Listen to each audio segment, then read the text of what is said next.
تو ہماری کہانیاں دیکھنے کے لیے ہمارے چینل کو سبسکرائب کریں اور ہماری ویڈیو کو لائک کریں۔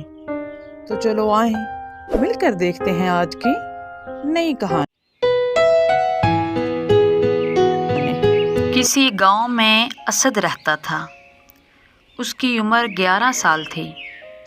اسد ایک محنتی لڑکا تھا۔ اس کا ایک بھائی اور ایک بہن تھی۔ اس کے والد انتقال کر چکے تھے۔ اس کی والدہ لوگوں کے گھروں میں کام کاج کر کے بچوں کا پیٹ پالتی تھی۔ اسد کو اسکول جانے کا بے حد شوق تھا۔ وہ دن کو ہوٹل پر کام کرتا اور رات کو ردی والے سے پرانی کتابیں لے کر اکیلے چراغ کی روشنی میں پڑھتا۔ والدہ اچانک بیمار ہو گئی۔ اسد بہت پریشان ہو گیا اور اپنی امی کی دیکھ بھال کے لیے ہوٹل جانا چھوڑ دیا۔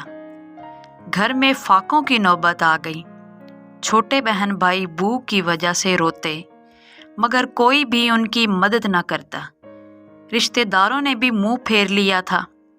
ایک دن اسد اپنے چچا سے مدد لینے کے لیے گیا تو چچا نے بھی مدد کرنے سے صاف انکار کر دیا اور خوب باتیں سنائیں۔ اسد روتا ہوا گھر آیا اور سوچنے لگا کہ کیا کیا جائے جس سے گھر کے حالات بہتر ہو جائیں۔ اس نے پھر گھر کا کچھ قیمتی سامان بازار میں جا کر بیچا۔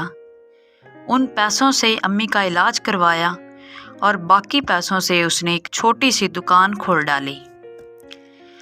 امی بھی صحت یاب ہو گئیں۔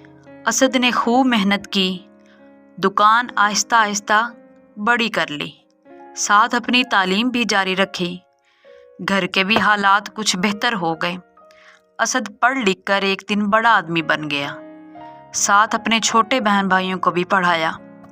ان کے حالات بہت اچھے ہو گئے۔ لوگ اسد کی محنت کی مثال دینے لگے۔ ماں اسد کو بہت دعائیں دیتی۔